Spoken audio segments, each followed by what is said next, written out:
Welcome to the Chris Spangle Show. My name is Chris Spangle, and I am so glad that you are here. We are talking to one of my favorite guests, really in the history of the 13 years of this show. We've had a lot of great guests, Ron Paul, Noam Chomsky, but Agustina Vergara Cid is one of my favorites.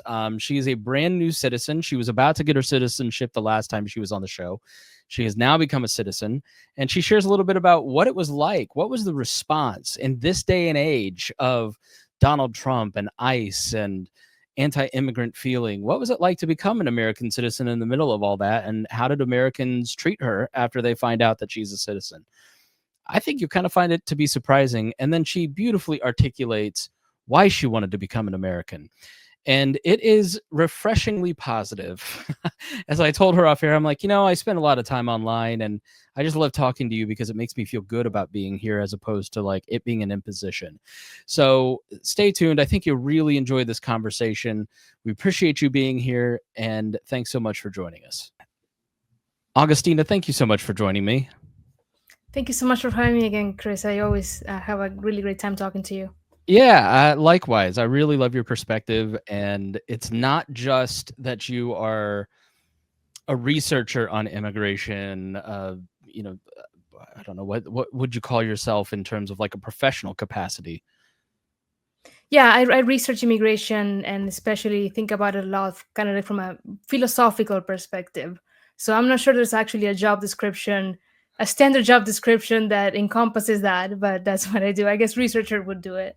Yeah, so but your heart is also in this and not just your head, because you just became an American citizen. Congratulations. Thank you so And much. I read your article, and I'm not the first person to say that. And that's kind of what we're going to start talking about today, because first, why don't you just set the table? Like, what was the day like that you became a citizen? How long ago was it? And then what did you experience afterwards? Well, I hope you have about 2 hours for me to I talk do, about. I do. No, I'll try to keep it short, but it was along with my wedding, the best day of my life, and it was incredible. So essentially, so this happened last July, July 3rd, actually. I became a citizen. So July 4th was my first full day as an American citizen, which was really, really cool. So essentially, this is something that I have dreamed of since I was literally 4 years old. We can go into that story at some point if you want. But my immigration, my formal immigration journey started 8 years ago. And then finally it culminated on July 3rd. And it's really hard to put into words what it meant to me and how it felt to become formally an American. It's something that the way I think about it is it's something that I wish every native born American could get to experience in a way, or something similar to that, because it truly is special to actively choose this country, and choose to become part of you know of the history and the fabric of this country. So essentially, the process is, well, I submitted an application back in November, and they do a lot of all the background checks and make sure that I am eligible, and all of that. And then finally, I had an interview with an adjudicator who approved my application, and then a few weeks later, I had my oath ceremony, and that's what happened on July 3rd. And essentially, what happens there is it's a very brief ceremony, but very emotional. Essentially, you go in and you surrender your green card, which you always must have in order to be able to apply for citizenship. And then you're there for with maybe 10 to 15 people. It really depends on what group you are put with. And then I had the chance to have guests. I had my husband, I had my mother-in-law, and I had my best friend with me, and my own mom via FaceTime. And essentially, I took the oath of allegiance. Um, I promised to defend this country, and I renounced any previous allegiance to any other country. And it was very emotional for me, especially close to the beginning of the oath. There's a part that says that that I vow to defend the Constitution of the United States, the laws and the Constitution of the United States against all enemies, foreign and domestic. And that part, like really early on, already got me. Like, and I started sobbing as I was reciting the oath. And I actually, my mother-in-law recorded the oath on her phone, so I actually have a video of it, which is incredible. All It's right, like this send it to me. We'll video. splice it in. Yeah. And and it meant so much to me. I love this country so deeply. My entire life, essentially, since I was 4 years old, I've been wanting to be an American. Way before I even visited America, I sensed that there was something very, very special about this country. I wanted to be a part of it. Then when I visited, that cemented that feeling. And then when I grew up, I started studying American history and American political philosophy and the values that enabled the freedoms that Americans enjoy to this day. And I said, this is a political philosophy that I want to support, and this is definitely the country I want to live in, and that I want to, help shape the future of this country. Now I'm able to vote. I can run for office, which I have no intention of doing. I cannot be president though, but I have no intention of being a politician at all. But I like to have this more active role in this incredible country. Okay, so this is one of the reasons I love talking to you, because you chose to be here. You chose to take an oath, right? And as I'm listening to that, I'm thinking, man, I always say America's an idea, but I hear it from you in such a visceral, real way that isn't really true for me in some respects. And I see on Facebook and social media all day long, I talk to people who feel like this country has been forced on them, Mhm. right? So I want to tease that out, right? So let's go back to when you're a little girl.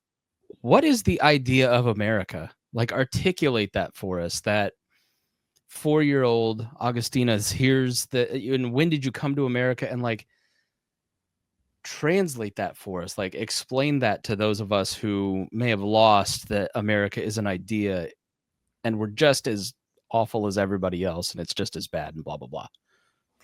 Yeah, so I totally reject that view, and I think, yeah, here's where they can, like, the immigrant perspective really may help some Americans that have that view understand where we're coming from, the people that give everything up to pursue this bigger value, which is living here in freedom.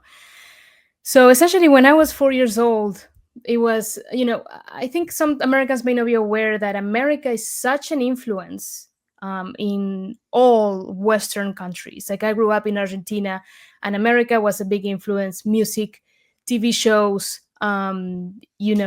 video games. I grew up playing video games like that. Everything is movies, obviously Disney.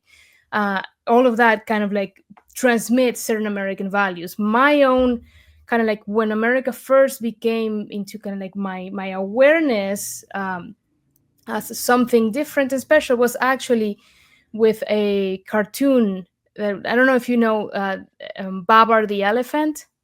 Yeah, yeah, yeah, I do. So Yeah. Babar, I grew up watching it too on Nickelodeon. yeah, Babar the elephant has a special or something that is called Babar Comes to America. And then Babar goes all over America, the Midwest, New York, DC, and then ends up in California to go to Hollywood to be part of a movie. And as Babar, I remember this kind of like distinctly, as Babar was traveling across America, I was like, oh my god, that place, this is a cartoon, right? Like, it's not actual footage of America, but I thought, wow, that is so cool. Like, what is this place? And my mom tells me that I told her, after watching that special, I told my mom that I would go to Hollywood and to live with Babar. I wanted to go to Hollywood, but specifically Hollywood, because Babar lived in France, I think it was. Yeah. No, I had no interest in living in France. What attracted me is what Babar showed me about America. And then, through movies, music, I always listened to a lot of American music. I always watched American cartoons, from Tom and Jerry to the Rugrats, like that sort of thing, and Disney movies. And I sensed okay, there's this culture that is, I didn't put it this way in my head at that point, but there is like, what is this culture that can create this sort of thing? Why don't I have the same thing? Why isn't there, like, made in Argentina Disney type thing? Mm. Why is Disney World so far away in America and we don't have one here? And then actually when I went to Disney World when I was 8 years old, just from the moment I set foot in the Miami airport, I felt, okay, this is different. This is different from where I came from, and it's not like Argentina was the jungle or anything. It wasn't like underdeveloped. No, Yeah, there's Argentina. a lot of people right now who, especially in our audience, who would love to move to Argentina because of Yeah, Milei. yeah, yeah. I know. We can talk about that too, but Okay, we'll put a pin in that. But yeah, but yeah, I sensed one thing I noticed, people conduct themselves differently. hmm, And then I saw the abundance everywhere in the supermarket, and everywhere. And this was even before I set foot in Disney World, which completely blew my mind. But there was something different about it, and I said, "Oh, how cool would it be to be able to come here more often?" Or maybe, oh, it would be cool maybe someday living here. And then, as a teenager, I actually began reading philosophy, and I read a lot of American philosophers, and began reading American history, and particularly when I read Ayn Rand was when I finally really began understanding what makes America so unique. And part of it is, how this country originated, the founding values of America that to this day, 250 almost years later, have a huge impact on how we live our lives. so I just was lost in your story, so I've completely lost what I Yeah, was about. sorry, I feel a lot. No, I'm sorry. I no, could no, no. talk. I could talk about this forever, and I I just know I could don't listen to you stop. forever. I guess I think traveling really helps people, and a lot of times, like when we travel, Americans travel because of our position of wealth. I'm not that far off from paycheck to paycheck, but I'm a wealthy person by the world standards. And so we went on our honeymoon to Dominican Republic. And then a few months later, we went to Puerto Rico, which is an American territory, which was interesting. The difference between like Dominican Republic and Puerto Rico, because Puerto Rico seemed like I was in Greenwood or Carmel, and with the shopping strip centers, and just with like a Caribbean Hispanic flavor to it. But when I went to Dominican Republic, we went to Punta Cana, which is the beach area, and that's sort of the same thing. You're like on a resort, and there's a grocery store, and there's a bunch of stuff, right? But then we took a bus tour to the capital, and for 2 hours rode through that. And I remember as a kid going to Mexico, and we went to Cancun, and glitz, glamour, right? But then we went to Chichen Itza. So again, a 2 hour bus ride through the countryside. And that was the first time I ever in my life saw poverty, right? Like the American conception of poverty is very difficult and very tough. And I'm not marginalizing or minimizing, but like what I have seen traveling in the conditions that people in those two countries specifically were living in, I mean, it's just unimaginable to me. So it kind of gave me an appreciation for what you're talking about and what we have here.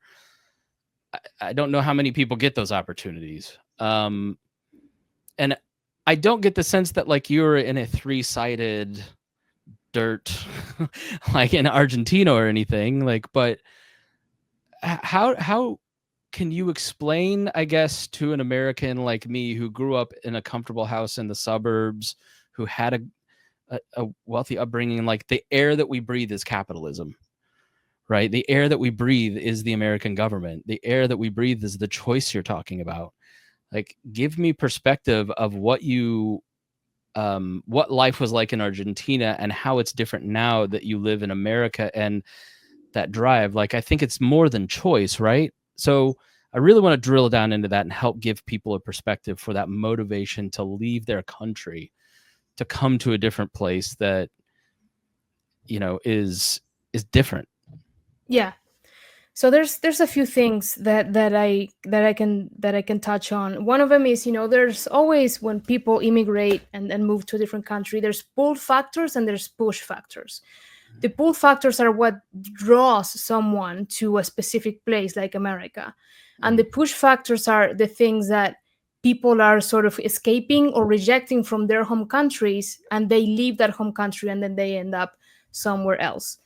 For me, it was much more of a pull factor to America than it was Argentina was pushing me out, because I liked American culture better. Like in Argentina, when I left in 2017, was a disaster, like really Mm. bad, and then it got even worse, and then it got better now, recently, the last couple of years.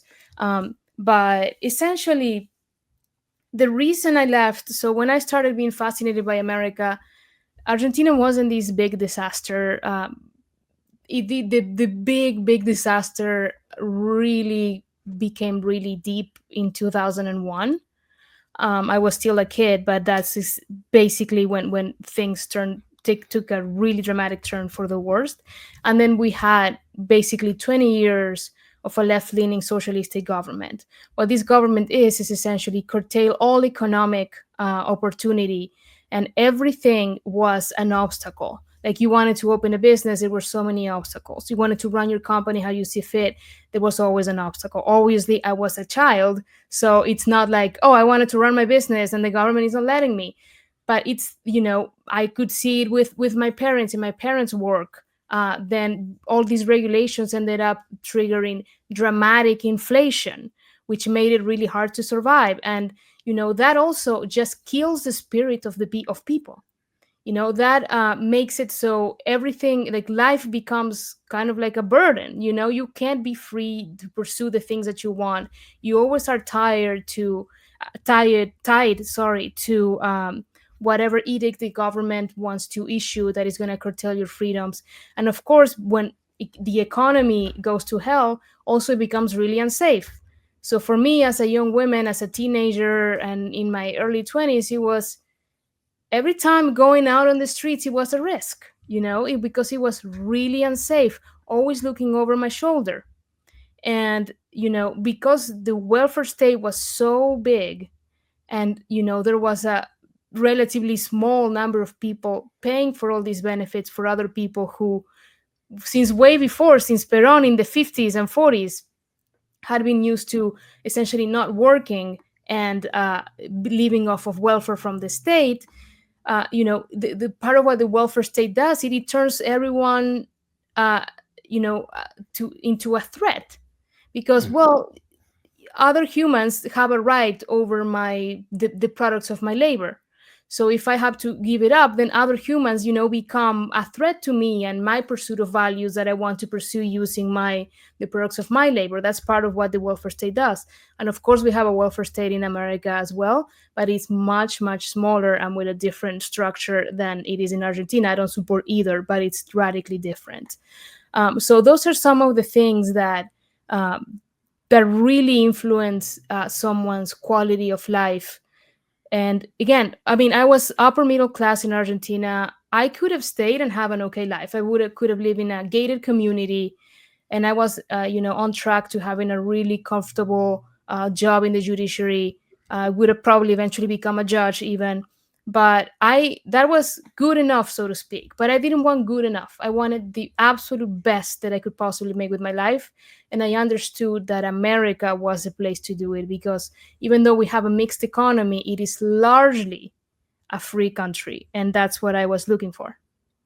Yeah, that scale and scope, I think, is really interesting because I'm listening to you and I'm like, did she read the news before she signed up? Because it sounds a little bit I really, and I'm sure a lot of our audience is listening thinking, you know, COVID is harassing, that era is harassing businesses. There's a lot of encroachment from the government in various areas. But I guess what you're saying is like the degrees of difference are almost still unimaginable, even though we've had a lot of what you're talking about, like the welfare state. I wasn't aware of that because it seems so big and so massive and it's inflating our economy so much because we're printing money to keep it going. But that compared to Argentina is still really small, right? So is it just the degrees of the difference that make you go, I want to be an American, even though there's still some of these similar challenges, like it's just night and day?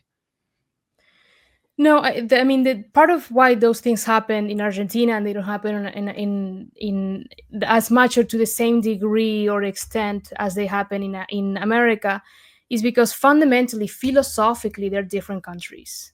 And I mean, Argentina was founded on, inspired by the American Revolution and the Declaration of Independence and the American Constitution, but there no one really worked hard enough to maintain that over time. I think of America, that is different in America. The fact that America was, when America was founded, was such a novel invention. There was literally not a country on earth that was founded on the principle essentially of individual rights, of freedom, life, liberty, the pursuit of happiness, subjugating, before the individual was subjugated to the whims of society and the government and the collective. The founding fathers said no more. The individual is sacred, and it is not going to be subjugated to society. We're going to respect his or her right to the pursuit of happiness and their life and liberty and property.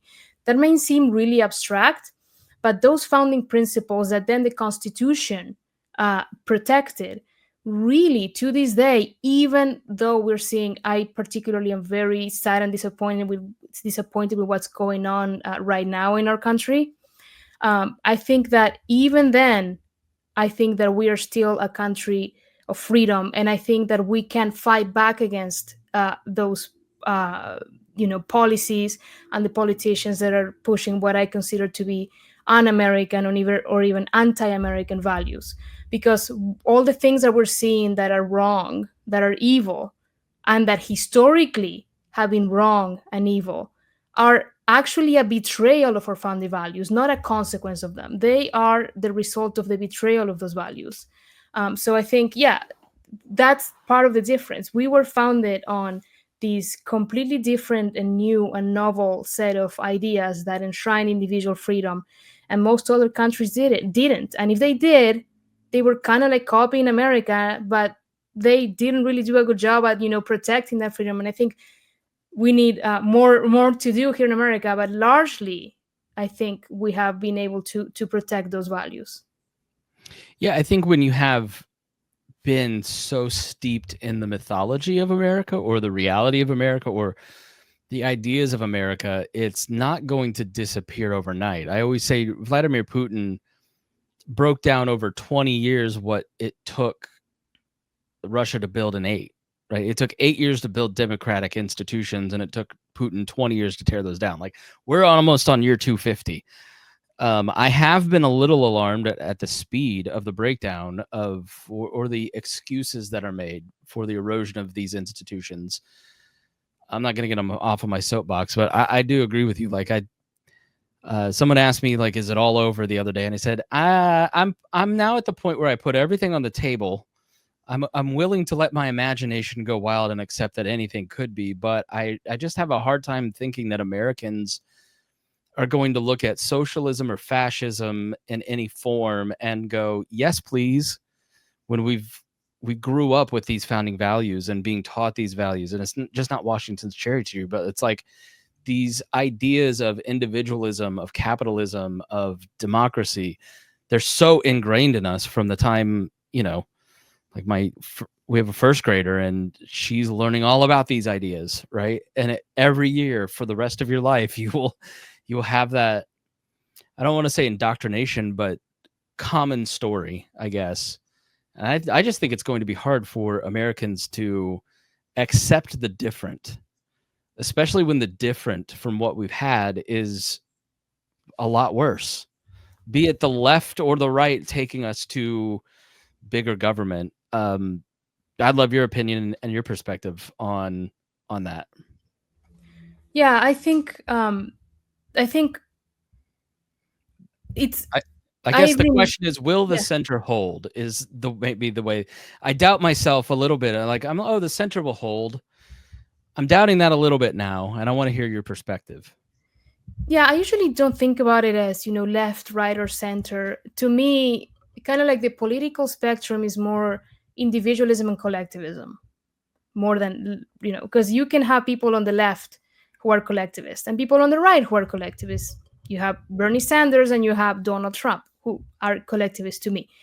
I think one thing that worries me is I think after COVID and how many Americans kind of like accepted that we were going to be locked down and that we couldn't go and go about our lives, and I think that is a bad precedent for because it was authoritarianism, I think. Um, and so that I find a little scary. Then I find scary that there wasn't enough condemnation of January 6th, for example. I am very disappointed at that. And you said that your daughter is learning about these American values, and I love that, and I love to hear that. But I do know that many other students are learning un-American values, or are learning about American values in a way that is not really accurate, and that treat America as like America was founded as an oppressive country and blah blah blah, which is literally factually and philosophically untrue. So I think what needs to be done, and I remain having hope about this, is that the intellectuals and the, let's call them like influencers, and the people putting forward ideas are going to do the work that is needed. You know how I forget exactly, I'm blanking out right now on his name, but that saying that says, the price of freedom if it's eternal vigilance. And I think that is actually true. And it is the role of the citizens and of the intellectuals and the communicators to defend these ideas, and to stand up for these values, so we can put an end to this, what I consider to be this very, very collectivistic and strong trend that we're seeing in politics and education and whatnot. Yeah. Let's talk about Millet, and then we'll wrap up kind of with from a libertarian perspective. It seems like things are going the right direction, and you're starting to see numbers like I see on social media, like, oh, all these different indicators are moving in the right direction. But I do understand, like, from the limited perspective, very limited compared to what your feed probably is, like, it's controversial. It's like, look at the reaction to Doge here in America, where you're cutting 0.6% of the workforce, and most of those people have been hired back, and everyone loses their mind. There, it seems like real cuts are taking place. Significant departments are being shut down. There's rioting in the streets. There's a tough stance on those rioters. So it's been extreme, maybe in execution, but you're starting to see results. That's what I've seen. I'd love to be told where I'm right or wrong in some of that, and then hear your perspective on Milei and Argentina. Yeah, so it's what Milei is doing. It is definitely extreme in comparison to what if you take into account what the Argentinian state was. I don't think the American mind can comprehend the size and scope of the Argentinian government. It was absolutely obscene. And the way that the corruption, the misallocation of funds, it was something that is, unimaginable for any rational person. Milei came and got rid of that, right? And it's like, but it's trying to get back to a normal baseline, a country maybe more similar to United States in terms of the scope. But it does seem extreme to the locals, let's say, because they have been, all their lives, government was huge, and the government was there to tell them how much to dictate how much they should pay for the groceries, and to protect their rent, right? And to tell them, oh, you shouldn't be paying more than this, and I'm going to make sure that your evil landlord does not raise your rent. So they were used to the government protecting them, so to speak, and dictating their lives essentially. And they thought that without the government, they would be lost, because these evil, quote, corporations, which is just business people and companies and stores and landlords, were going to go after them. Milei came and said, no more. Get rid of price controls, get rid of rent controls. And he actually is showing people that freedom works. What happened when rent control went away? Well, how would you know? Like, there's more, like, rent went down because there's more availability now. There's more housing available because the previous rent control was absolutely ridiculous, like any rent control is. Have prices gone up dramatically, like in a way that they're completely unaffordable? No, and there are no price controls. Yes, prices have gone up, and it's part of the way that the economy has to stabilize before after decades of absolute chaos and government central planning and government controls. And I think in terms of what Milei is doing in terms of the scope of the government, look, he's an anarcho-capitalism at heart. I don't share that view at all. I think government is not, you know, we need government, and I don't even think that government is a necessary evil. I think government is a necessary good when it's when the scope is what it should be, which is the protection of individual rights. But what Milei is doing is it's cutting um, government functions and and ministries and whatnot that are completely out of that scope of what a government should do. But he's doing it in a way that is actually pretty smart and pretty thought through. You know how he has this chainsaw that he swings around?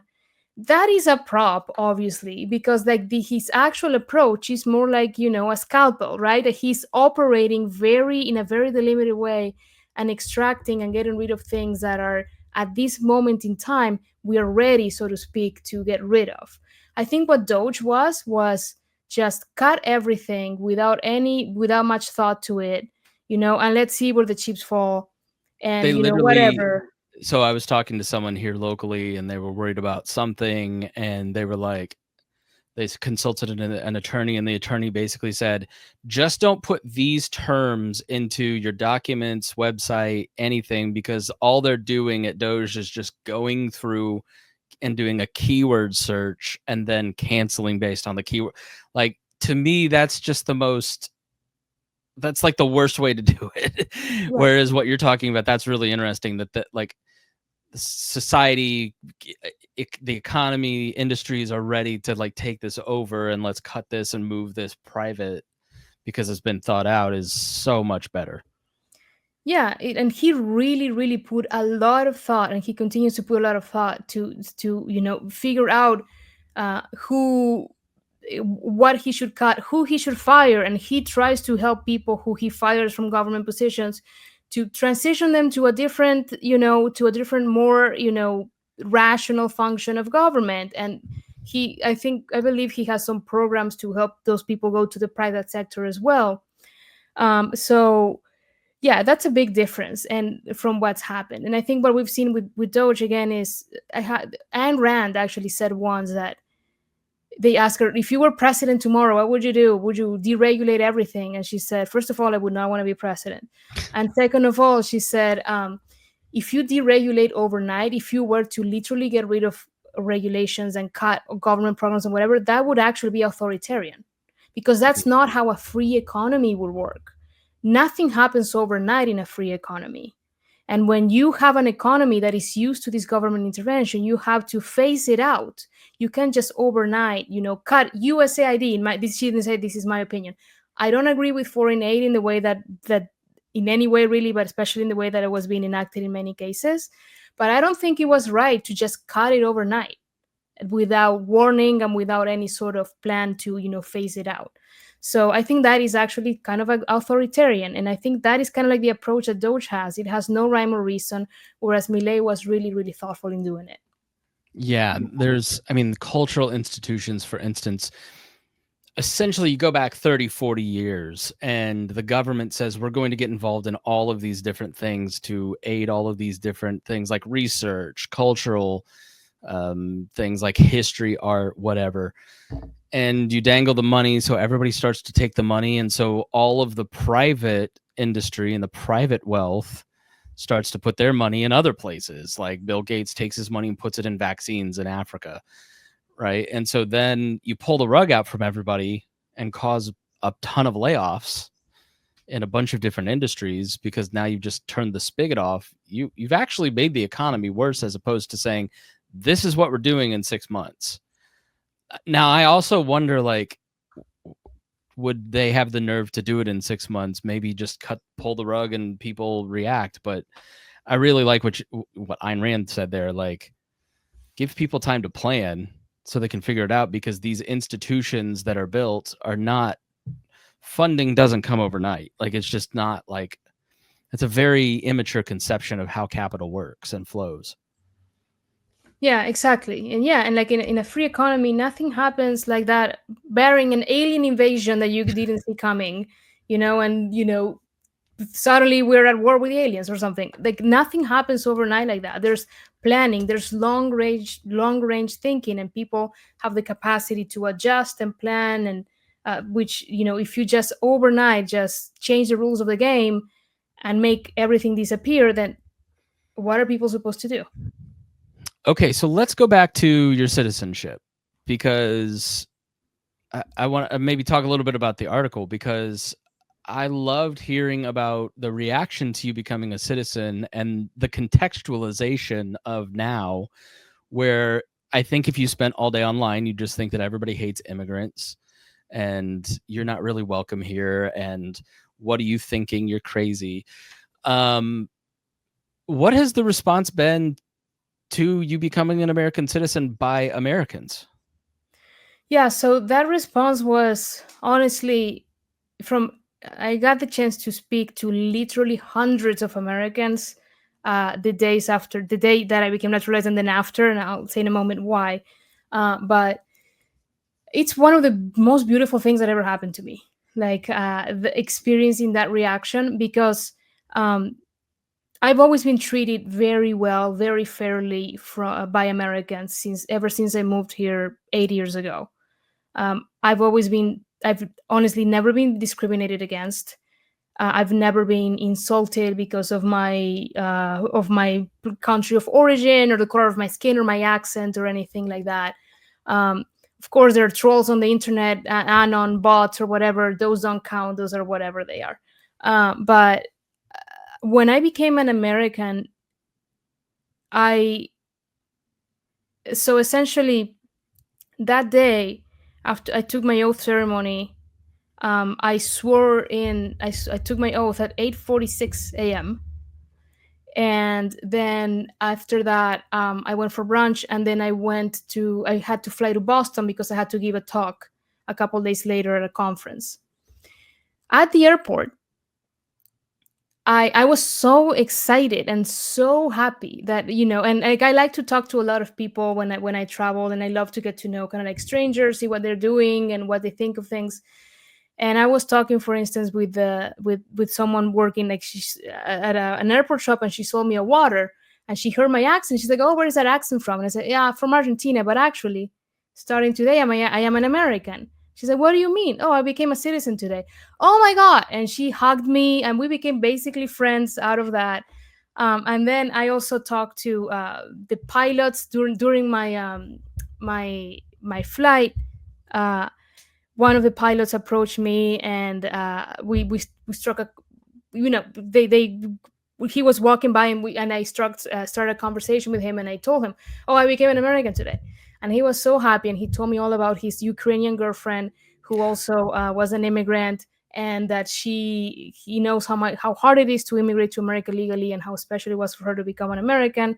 Then at the end of the flight, he says, um, "We have a passenger today who just became an American just in time for the 4th of July. Let's give her a round of applause." And the plane started clapping, which seems like so from like a really cheesy Hollywood movie, but it was such a special Welcome to moment. America. You're living the life of Pawnee, Indiana. Pretty much. What was that show? I forget the name of it, with Amy Parks and Poehler. Recreation. Yes, right. Yeah.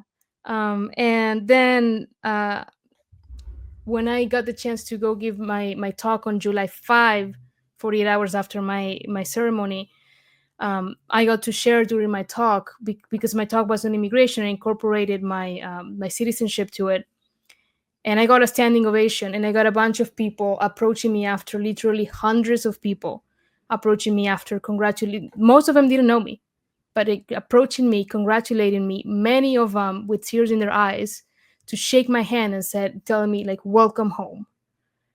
And that reaction, I never expected such a massive reaction. I had a veteran who approached me 3 times, because 2 of those times he was so choked up when trying to shake my hand that he couldn't say anything to me.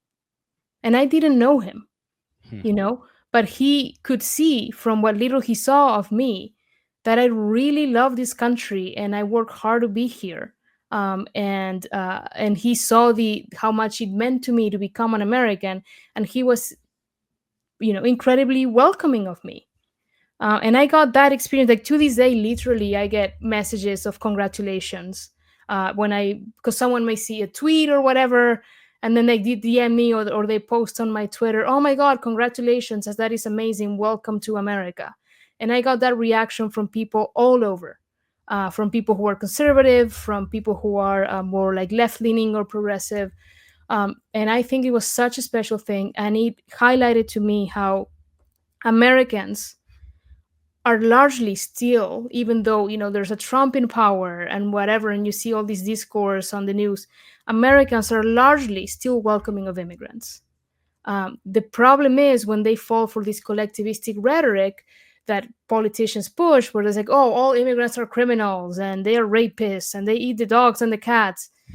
When they fall for that tribalism, that's when they turn against immigration, kind of like collectively. But when they meet an immigrant, when they talk to someone and they're like, oh, you came here to work, you're peaceful, welcome home, join us.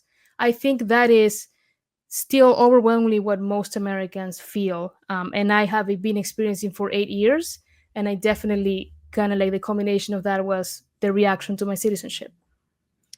Yeah, I think that's a huge reason I'm a libertarian, and I suspect maybe you and most other libertarians is like people individually are good people and try to do their best.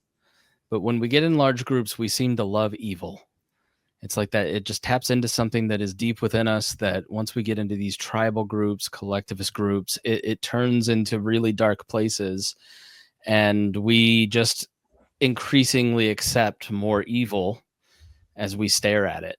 And I've wondered, and you kind of hit on in your article something that I've thought. It's like people, okay, we want the border rush to stop, like 100,000 people a day coming in. It's complete chaos at the border. We don't want people who are rapists, drug lords, like coming into the country. We want something to be done about that. And it seemed like nothing had been done for a decade about it. Even when Trump was in office, he built a part of a wall. But at the same time, like once you start taking kids from cancer beds, teachers at local schools, people who have, I have one friend who has maids and they're terrified. Yeah. Like I heard one story about a family where the parents won't leave the house, so the kids have to go out. Like, I don't know. Once the people that we are personally connected to start to suffer hardship, then that becomes real for people who aren't in the crosshairs, who aren't experiencing, I would put it in some ways, government oppression. I know others would go, well, they came here illegal and they committed a misdemeanor and crossed an imaginary line, and so that they get what's coming to them. And I'd love to ask you about that psychology in a minute, but the power of individualism really shone through in your article and how you've been treated and how people treat immigrants on an individual level, but collectively we all kind of accept some really awful things. Yeah. That's, I have a colleague who says tribalism makes you stupid. But also I think tribalism makes you evil, and then makes you reject otherwise good people because they're member of this opposite tribe that you for some reason despise. So I think the reaction to individual immigrants is definitely still positive. And part of, I think, and there's a couple of polls now that show that Americans, they used to be not supportive of immigration allegedly in polls or whatever during Biden, I think part of it is because they saw that the border was chaotic, and they fell prey to Trump's rhetoric about the border. And then now apparently they're turning around, and I think part of there's apparently unprecedented support for more immigration. Hmm. I think part of it is that they're also actually seeing what a mass deportation agenda looks like, because they thought we're gonna go after the MS-13 members and all these other gang members and whatnot. And it turns out that, of course, there are probably many gang members and whatnot on American soil, but the truth is that they are a tiny, tiny minority. The vast majority of immigrants that are here illegally are peaceful, and that they just came here to work. And that's why you're seeing the maids being deported, the children being deported, and the Trump administration has chosen to enact the current law in a way that is absolutely brutal and cruel, but it is the law. We have to admit that many of the things that Trump is doing is what Congress has mandated the executive to do. Many other things, in my opinion, are absolutely lawless. For instance, sending asylum seekers to El Salvador to rot in a maximum security prison and be tortured, as we now know that happened. Um, but yeah, a mass deportation agenda entails essentially a police state where a lot of peaceful people are going to be snatched and imprisoned in horrible conditions, and then be, potentially deported, or some of them are really hard. We don't know where they're hard to locate. Let's put it that way. Once Yeah, they get snatched by the immigration police. yeah, So, 71%, according to ICE's own data, which they're congressionally mandated to put out, 71% of the people that they've detained don't have criminal records. Of the yeah. 46,000, I think this article says 46,113. I'm not an open borders person. I think we are definitely in a lack libertarian imagination these days, and everybody's accepting the question by the government: are you open borders or closed borders? Like, maybe there's a different way, like Bush's 2006 proposal where we expand work visas and allow people to come here and follow. Like, maybe there's a different way to do it. What would a smart immigration system look like that respects the liberty and dignity of all human beings? For you, is that all the way to open borders? Is that where not open borders? Like, what? Help us kind of think about immigration in a smarter, different way than the way that the two parties offer it to us. Yeah, I don't like to use the term open borders because it's not something that is well defined, and it's also used to um, kind of like imply that anyone, literally anyone, should be able to walk through the border and just come to America no matter what. And I do not agree with that at all. I think that the way I put it is I want freedom in immigration, with everything that the word freedom entails. So part of what that entails is there are people that should definitely be excluded from coming to America. And I put them broadly in three categories: national security threats. So we should not allow, a member of Hamas to immigrate to America, or any members of terrorist organizations. They should not be able to be here in any capacity. Then those that have records of violent crimes, I think, should be excluded because they have proved that they are capable of committing gross violations of other people's rights. And I think that people who have certain infectious diseases of a certain degree of gravity should also be excluded until they recover. So if you have tuberculosis, go home until you get better, and then if you meet these very basic criteria, you may be able to come and enter the United States. I think essentially that approach, which is, legally would have some more complexities and whatnot, but I do think that the government has to have a really compelling reason to stop someone from moving, and to stop an American from welcoming whoever they want to welcome, whoever they want to associate with, whoever they want to hire. So I think that what should dictate how many immigrants, because they say, okay, how many immigrants do you want in America? Whatever the market can accommodate. Like, it's not for me to decide how many immigrants should be allowed. If American employers want to hire immigrants, then however many they want to hire, and they are peaceful and they, meet all these other requirements, they should be able to be here. Now, I understand that sounds kind of utopian, right? And that, to me, that is the ideal in a free society. Um, and of course, in a free society, we wouldn't have any welfare or anything like that, which welfare for immigrants now is also very, very limited despite other narratives. But I think that in the system that we have right now, there are avenues and ways to expand legal immigration, to begin inching closer to freedom, to be respectful of people's right to move, and also Americans' right to hire, to associate, to welcome into their homes the people that they desire to welcome into their homes. There's a scholar at Cato. His name is Alex Norasta, who says every restriction on immigration is a restriction on native-born Americans. And if you think about it, when you're restricted, like, you are forbidden from hiring the talent, someone who's really, really talented and lives abroad because they are, for the sole reason that they are foreigner. Or when you have to ask permission from the government to live with your spouse in America because your spouse is a foreigner, that is a restriction on your rights as an American.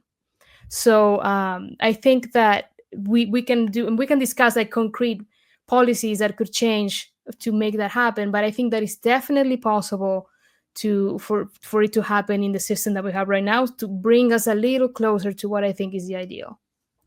So, last question: if you could just leave listeners with one message right now about, it could be immigration, it could be the future of America. I like ending on a high note with you because you just articulate so many things so well. But what's that one message that right now at August of 2025 that you think Americans really need to hear as a new American? Yeah. So to my fellow Americans, She's already running for office. I can hear it. No, never. You You're a can good and decent person. You'd never run for office you as a can result. hold me account. Like, if I ever run for office, somebody body snatch me. Like, this is it's not me. I fight the fight, which I think, and it goes to the point that I would tell my fellow Americans, which is, the fight for America, the fight for our founding values, and to sustain, to go back to those values and even improve on them, is not political. Meaning, it's not, voting for this candidate for the Senate. I mean, that matters, but ultimately it's kind of like a philosophical battle. It's an intellectual battle. And part of it is, understanding and appreciating, what makes this country unique, this individualism that I spoke about, and truly going out there and defending it, kind of like engaging in this philosophical battle. And you don't have to be a philosophy PhD to do it. I am not a philosophy PhD. I am not a philosopher. I just care about these things, and I do my best to advocate for things that are in accordance with our founding values, our Constitution. So if you are unhappy with how things are going in this country, if you see ICE masked agents, breaking car windows and getting people out and throwing them in unmarked vans, speak up. Say, look, this is not the America that I like. I am not okay with this militarization of America. I think this is un-American. Speak up. Post on social media. Or write articles if you can do that. Write to your Congress people. Make your Congress people more afraid of you, in the sense of you will withdraw your vote, than they are of, Washington D.C., of Donald Trump or whoever. So I think, if we're going to preserve these American values, and whatever it is that you fall on the so-called the political spectrum, you have to speak up. It is our responsibility as Americans to continue this incredible experiment that is America. So we have to be active, and we have to participate, and we have to exercise all these rights that our Constitution grants us. Chief among them, of course, not grants us, recognizes, sorry. Chief among them are freedom of speech. And I think people often understate the importance of speaking up and issuing moral judgment about our politics. All right. Well, thank you so much. Where can people follow you? and wish you good congratulations. Where would you like to people to follow your work at? So you can Google me and you will find Agustina Vergara Cid, and you will find my socials. Otherwise, on Twitter, I'm Agustina v Cid, CID, and then same handle on Instagram. And I tend to share different content on both. And on both, I actually also share my articles and kind of like podcast appearances and episodes like this one. Awesome. Augustina, thank you so much for joining. We'll see you again. Thank you so much, Chris. And thank you for watching the show today. I hope you got something out of it. I certainly did. And if you did, please share it on social media, send it to a friend, and let them know, hey, this is worth listening to. That's how you can support any podcast you listen to and any creator that you love. Thank you so much for joining us here on The Chris Spangle Show. Okay.